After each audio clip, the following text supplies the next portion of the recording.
九重部屋、美ノ海、沖縄県出身木瀬部屋、正代、熊本県出身時津風部屋、王鵬、東京都出身大嶽部屋、平戸海、長崎県出身境川部屋、一山本、北海道出身放駒部屋、隆の勝、千葉県出身湊川部屋、小結若隆景、福島県出身荒汐部屋、最後は関脇琴勝峰。大学は一緒ですよね。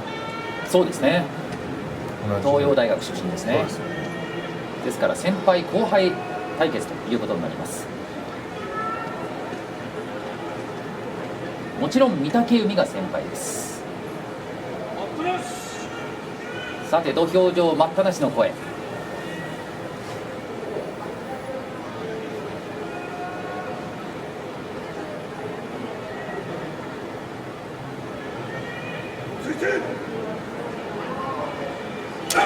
もろ手で行きました初山。御嶽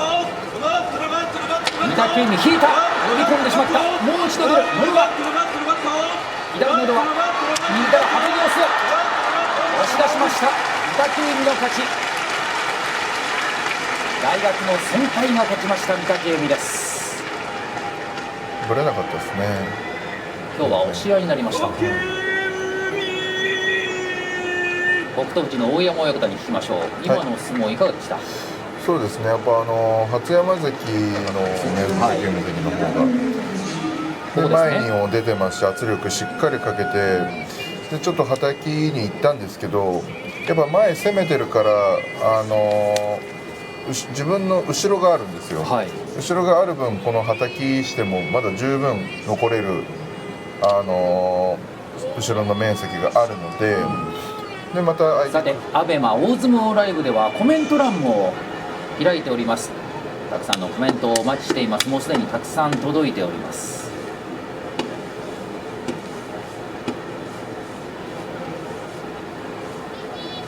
さて、獅司は後がありません。ここまで7敗。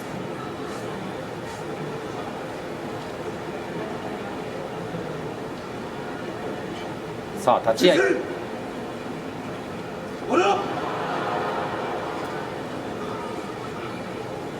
吸が合いませんでした。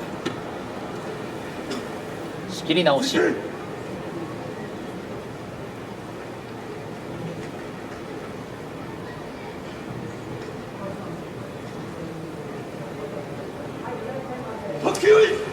わっと立ちました。右四つになります。左上手大正海、抱えて出る、すくう、残しました大正海。大正海右下手、頭をつけています。かいな抱える形の獅司、引きつけて出る、寄り切り、大正海の勝ち。獅司負け越しとなってしまいました。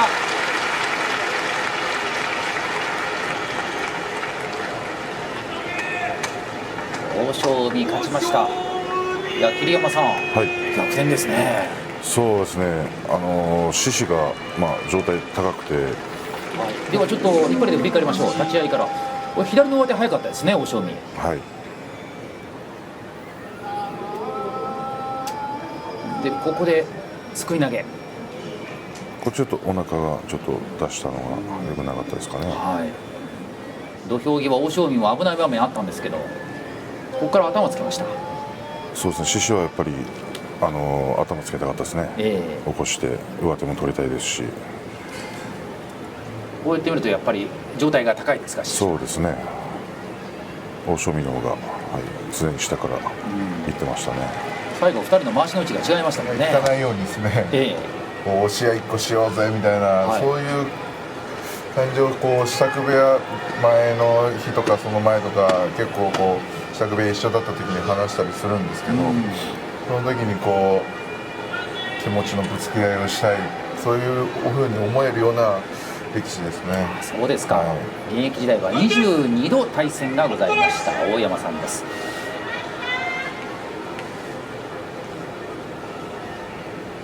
桐山さんも幕内では32度対戦がありましたが、それはまた後ほど聞きましょう。さあ時間です。もろ手でいきました金峰山、起こしていきます。かぶる、出ていくのど輪、右からのど輪、左から押っつけ、頭をつけました玉鷲、突き落とし、玉鷲連勝、2勝目を挙げました玉鷲、場内は大歓声。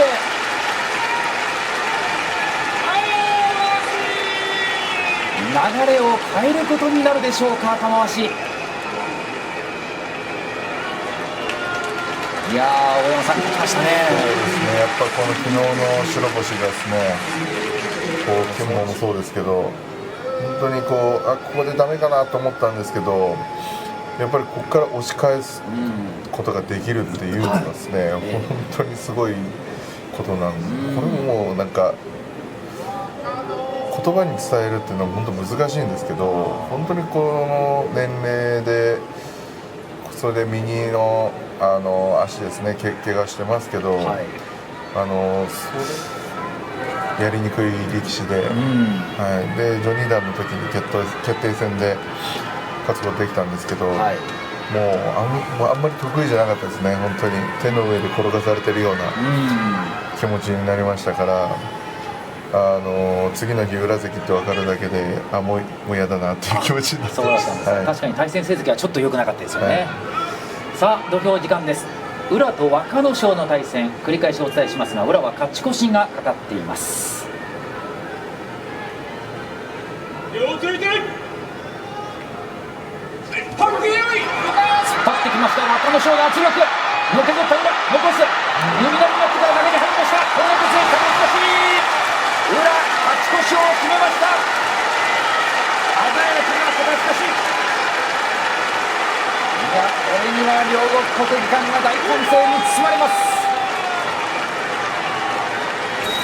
勝ち越し。いや大山さん、はい、綺麗に中入りましたね。この土俵、こう相手も押し込んで突きは強いんですけど、ここの柔らかさで自分の状態が上がってしまうんですよ、はい、弓なりになることによって、で中に入られてしまったっていう形ですよね。これ大山さんも若の勝と同じ押し相撲ですから気持ちわかるんじゃないですか。もうなんか押してるんですけど押せてないような、はい、柔らかいものを力が逃がされてしまうような多かったので、得意ではなかったですね。現役時代の北斗富士は頭から当たってきますから。そうですね、立ち合いも強いですし、強いですよね。やっぱりさせないんですよ、まわしを取らせてくれないので、それがやっぱり厄介でしたね。大山さん、今の話聞いていかがですか。ありがとうございますいやもう絶対左はさせないようにしてた、はい、いいですね。現役を辞めてからいろんな話が聞けますが、さあ時間です。藤亮が白の富士です。白の富士は勝ち越しがかかっています。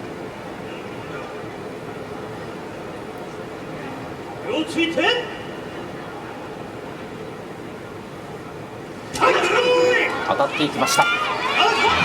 元は引いた白の富士、失礼、藤亮が左四つ、左が覗いています。白の富士、胸があって右の上手は取れてるでしょうか。上手投げ、白の富士勝ちました。勝ち越しを決めています。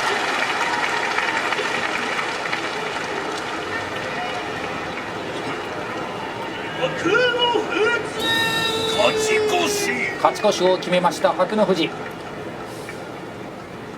桐山さん、桐山さんと同じく左四つ、はい、白のもう一度見ましょう。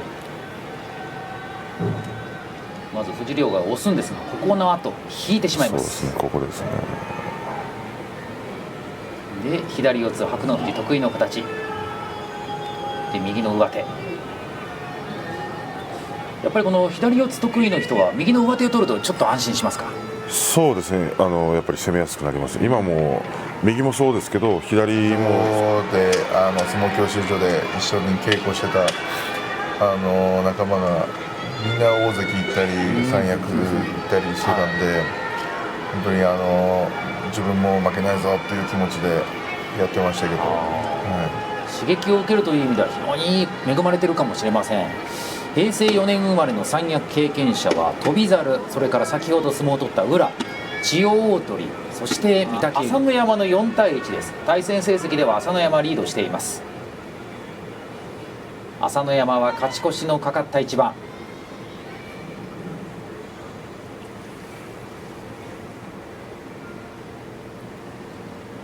立ち合いです。中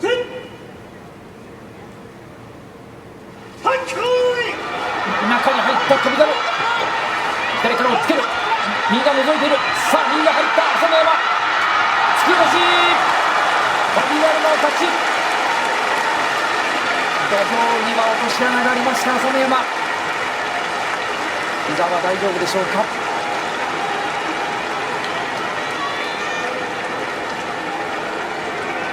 翔猿が勝って9勝目です。さて今の相撲、じゃあ桐山さんに聞きましょうか。いかがですか。そうですね、幅があったので、その分余裕があったんじゃないですかね。もう中入りましたね。ここは攻めてたので、そこからやっぱり朝山前出ますけど、ここ右差しましたけど朝乃山どうですか。ここで十分かなと思ったんですけどね、うまく体を。これ背中も治療の跡が残ってるんですけども。そうですね、やっぱり首は全然治ってないと思うので、回し急いだと思いますけど、もう気持ちで取ってると思います。この体はでも負担かかりますよね。そうですね。竜電8勝、錦富士の2勝です。対戦成績では竜電がリードしています。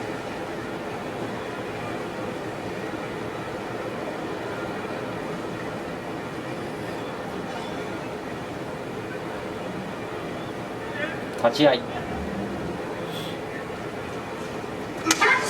もろ手できました錦富士、勝っていきます。左前回しが入りました。もろ差し、右上手回り込んでいく竜電、送り出し、竜電勝ちました。連敗を止めています。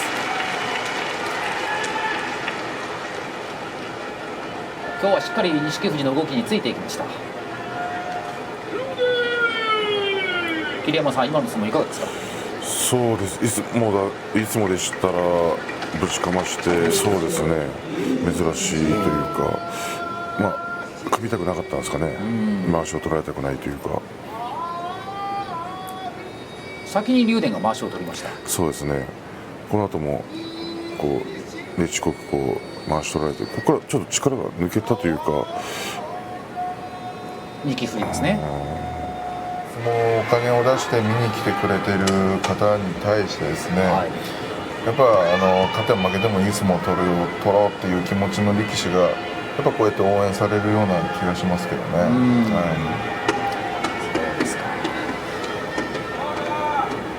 もうとにかく手を抜かないという大山親方のお話、何か相撲にも通じるような気がいたします。さて土俵は阿炎と狼雅の対戦です。時間になりました。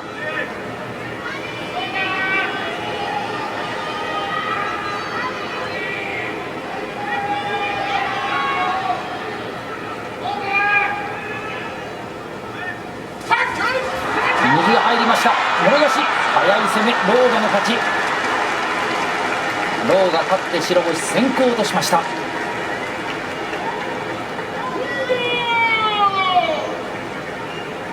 大山さん、狼雅の攻め早かったですね。そうですね、阿炎関も立ち合いの威力っていうのがないんですね。でもうしっかり狼雅関も、左前みつも引いて右も差して盤石な寄りだったので、もうこれは完璧な相撲だと思いますね。立ち合いから阿炎が左の上手を取りに行きました。このぐらいになるときつくなってきます。でも大山さんおっしゃるようにいろんなこと考えますよね、この取組までの時間っていうのは。先ほど翌日の対戦相手の話も出ましたけども、丸1日この対戦についていろいろ対策を練ることができます。さて土俵は時間です。時疾風朝白龍の対戦です。過去の対戦は1対1の五分です。3勝7敗同士の対戦、互いに後がありません。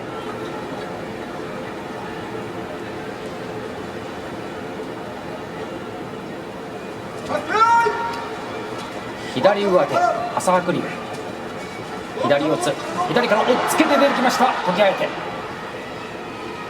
さあ右四つになりました。左上手を引いて出る、巻き替えたい。朝白龍が出る、左の上手、なかなかもう回しが切れません。時疾風は右の下と1枚です。引きつける、下手投げ、軍配は時疾風、投げの打ち合いになりました。朝白龍は負け越しです。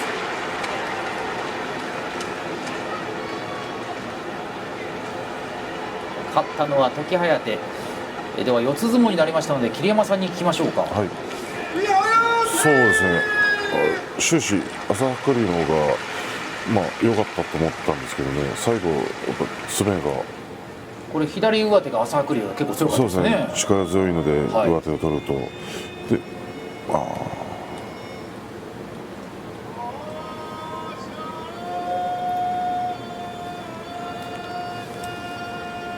すいません、取り組みがこの途中からのリプレイなもんですから、時疾風はうまく、それでその効いてる部分で最後投げを打ったわけですね。崩せるっていう話です。はい、ありがとうございます、はい、土俵時間になりましたので、では取り組みを見てみましょう。欧勝馬琴栄鵬の対戦です。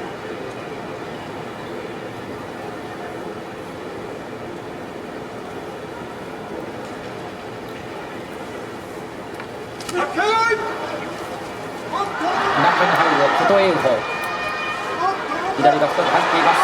切り返す、軍配は琴栄鵬です。また際どい相撲でした。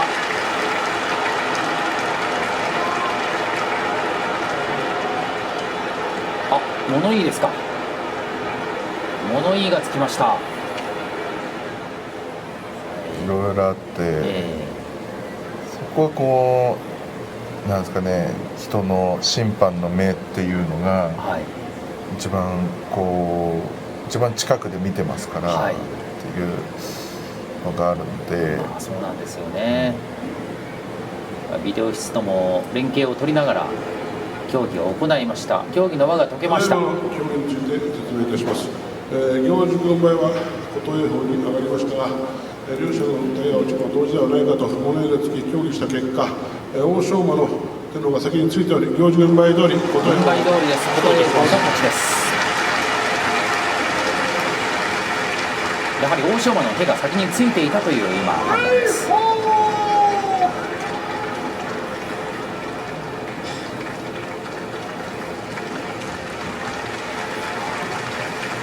琴栄鵬が勝ちました。左が深く入りました。桐山さん、琴栄鵬がやっぱり攻めてましたね。そうですね、終始攻めてたので良かったと思います。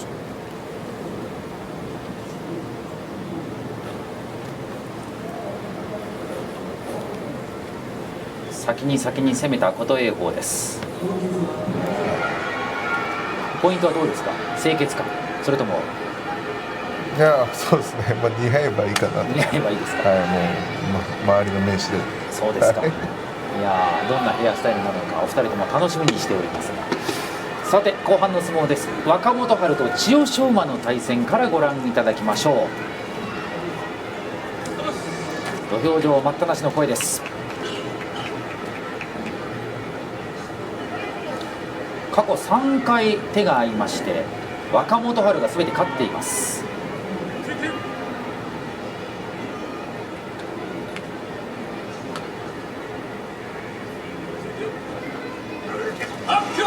左が入りました。突っ張っていく若元春、押し倒し。本春勝ちました。ちょっと目を気にしています。頭が当たったんでしょうか。多分張られましたね。張られましたか。はい。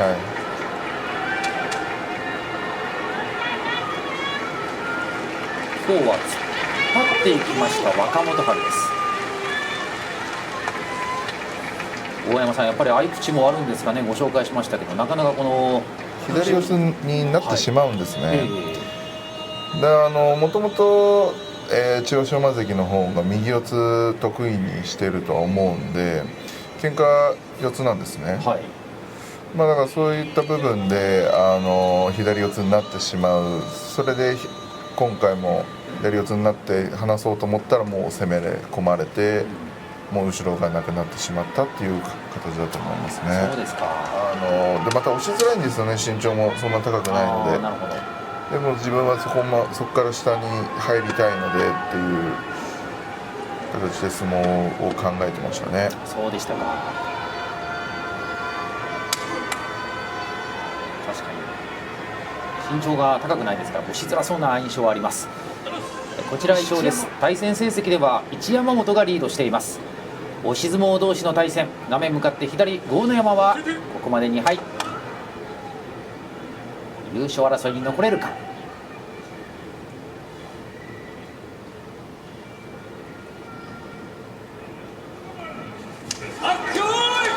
突っ張り合い、引いた豪ノ山、落ちない一山本、今度は一山本が引く。突っ張り合い、左から追いつける豪ノ山、一山本、突っ張り、お互いに押し合い、力が入る、引いた、引き落とし、豪ノ山敗れて3敗。激しい押し相撲になりました。最後は引き落とし、前にばったり倒れました豪ノ山。大山さん、激しい押し相撲でしたね。そうですね。お互い中央大学で先輩後輩だと思うんで、そうですね。その取り口っていうのはこのはたきのせいで自分のバランスっていうのはだいぶ崩れてしまいまして、ここでそうですね、はい、でここでもう一回はたかれて、ここの時点で起きてるんですね、胸が。はい、で腰もちょっと伸びてますから、で押し合いになった時にもうばったりはいといってしまったっていう形ですよね。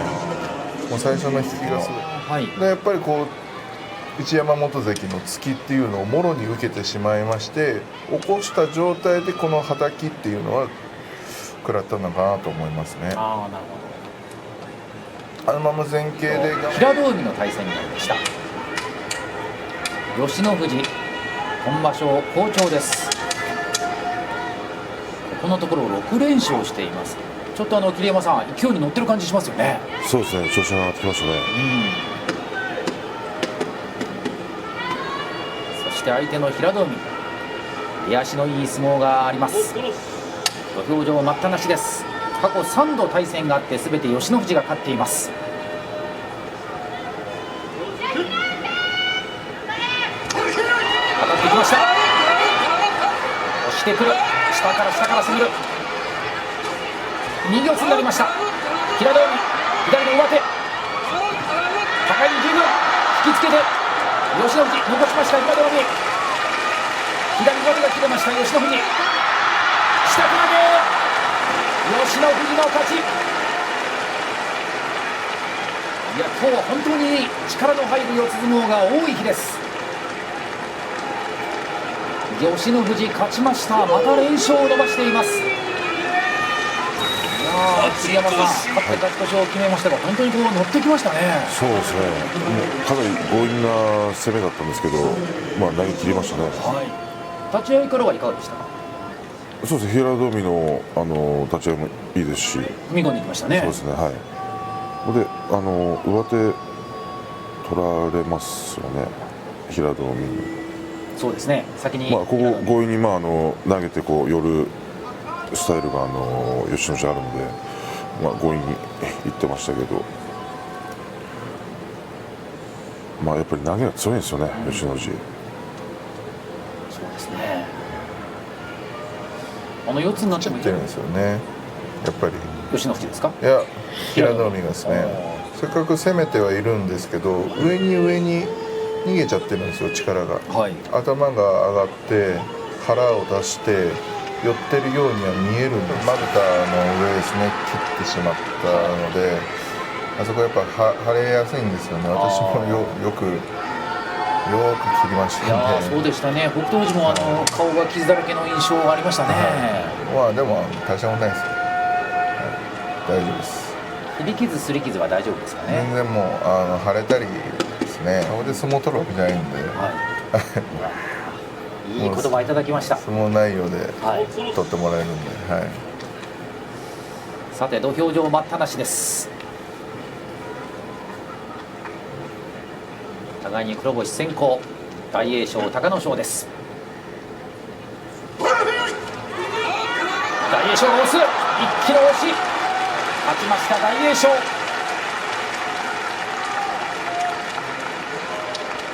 全く大山さん、隆の勝に相撲を取らせませんでした。そうですね、踏み込み早かったのは隆の勝関で持ち上げましたよね、立ち合いで。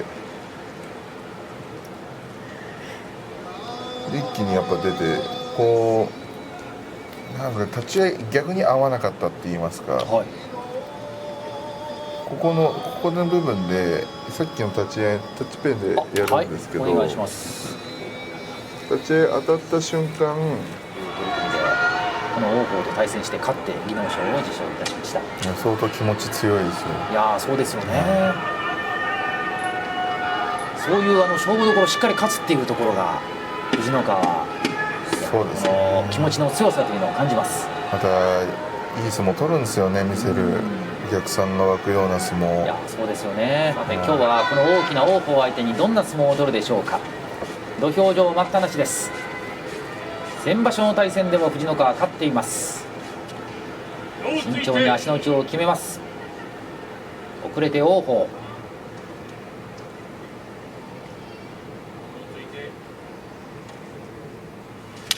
踏み込んだ、捕まえました王鵬、外四つ、寄り倒し、王鵬の勝ち。捕まってしまいました藤ノ川。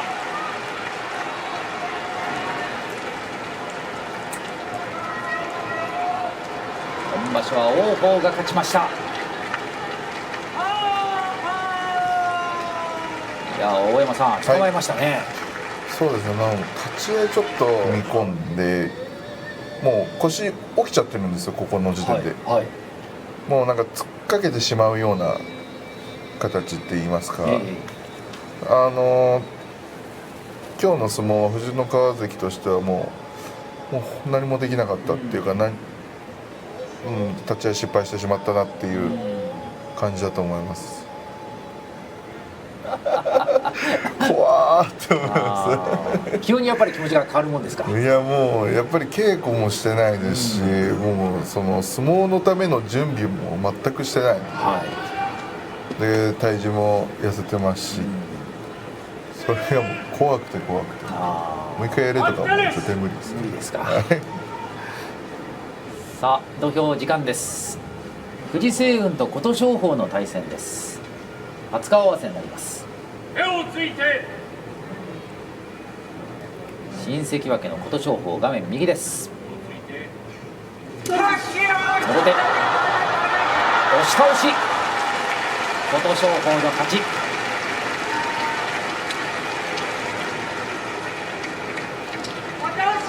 格の違いを見せました琴勝峰です。できるので琴勝関は、はい、まあ落ち着いて相撲を取ってたようには見えますね。なんかやっぱり格の違いを見せつけたような相撲だったと思います。そうでしたね。はい、いやしかし2人ともこの頭と頭で当たりました。現役時代の北勝富士を思わせるような、体休められるんで、いいんですけど、やっぱりこう軽賞金も横綱多いので、こう自分の発奮材料にもなりましたし、まあそうですよね。現役時代には金星が7つありました。土俵上待ったなしの声。過去は熱海富士の6勝、美ノ海の1勝です。対戦成績では熱海富士がリードしています。美ノ海にとっては合い口の悪い相手。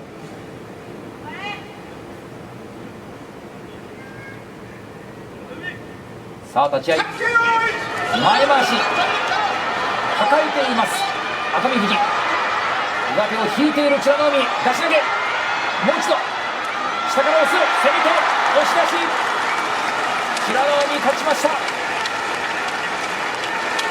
攻め続けました美ノ海です。いやー、桐山さん、はい立ち合いから美ノ海がよく攻めました。そうですね、熱海富士は起こしきれなかったですね。前みつも美ノ海良かったですし、はい、そこから攻めも、見てみましょう。立ち合いから大山さん、この左の前回し良かったですね。早かったですね。やっぱ美ノ海関っていう力士はですね、左前みつを取ると相当力を発揮する力士で、またこの頭の付け方、その手首の使い方っていうのはすごい上手なんですよ。はい、この拝むっていう拝むっていう言葉があるんですけど、頭をつける、頭をはい、手首、若隆景の発祥です。稽古も何度もやってますから、手の内はもう知り尽くしているというお話が先ほど大山さんからもありました。事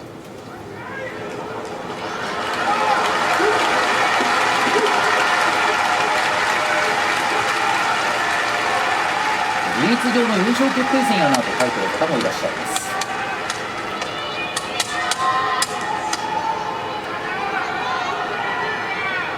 番付も大関と関脇小結ですから、はい、三役同士ですから、これはもうやっぱり一番盛り上がりますよね。いやそうですね。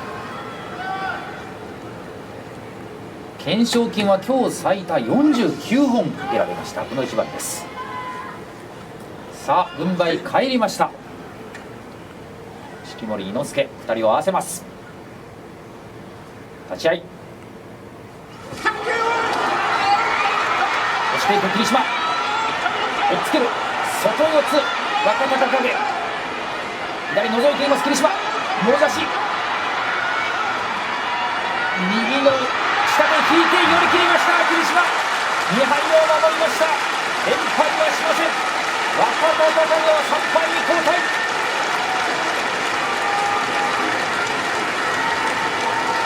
うまかったですね。いやー、霧島がこの下手前回しをしっかり引いて相手を寄り切りました。今日最多49本の懸賞金は霧島の元へと行きました。さあそれでは先ほどの相撲、大山さん、はい、振り返ってお願いいたします。いやまず立ち合い結構難しくてですね、はい、肘を張りながら腰を回すんですね、タッチペンでやるとしても、はい、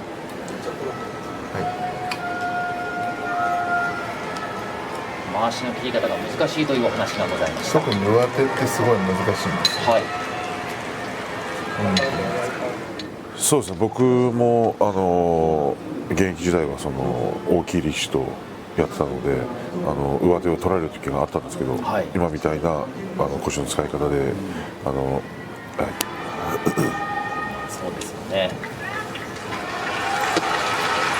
さて独特の空気感があります結びの一番です。今場所は横綱が2人とも休場しています。大関の琴櫻が今日11日目結びを務めます。昨日勝ってやはりこう気持ちはまた少し昨日とは違うんではないでしょうか。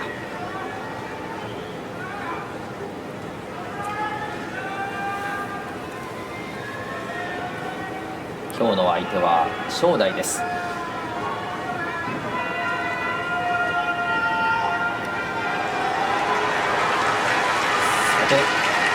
付き人と線を合わせまして表情が変わりました琴櫻。過去の対戦琴櫻10勝、正代の5勝です。対戦成績では琴櫻がリードしています。昨日は大関霧島に勝ちました正代。2日続けての大関戦です。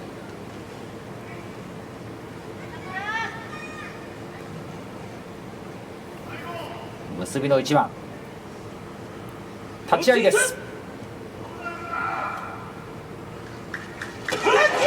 ありました琴櫻、喉輪で攻める、出てくる正代、左から押っつけ回り込んだ、押し出しました正代の勝ち。琴櫻敗れました。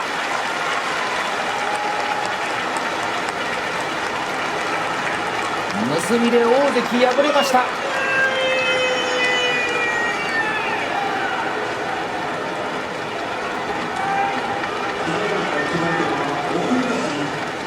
決まり手は送り出し。正代が2日続けて大関を倒しました。ように見えましたね、大関の方が。そうですか。なんかしっかりこう重さ、どっしりとした重さっていうのは今場所あまりなくてですね、特にこう感じる部分としてはこう胸がすごい開いてるイメージなんですね。琴櫻。はい、はい。高くて胸も開いてて、相手に力が全然伝わってないような気がしますよね。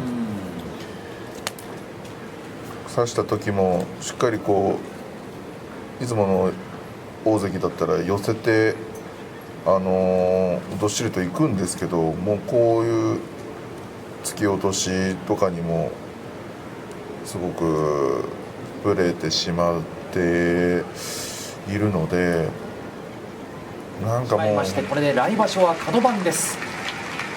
来場所はですから青錦も含めて2人大関カド番ということになりました。青錦違いました。はそうでしたね、はい失礼しました。いやー、大変失礼いたしました。青錦今場所全休がもう決まりましたんで、来場所は陥落が決まりました。アベマ大相撲ライブ11日目、すべての取り組みが終了いたしました。それではこの後は桐山親方、大山親方2人が選びます今日の一番について振り返ってみたいと思います。さらに将来のスター候補についてもご紹介いたします。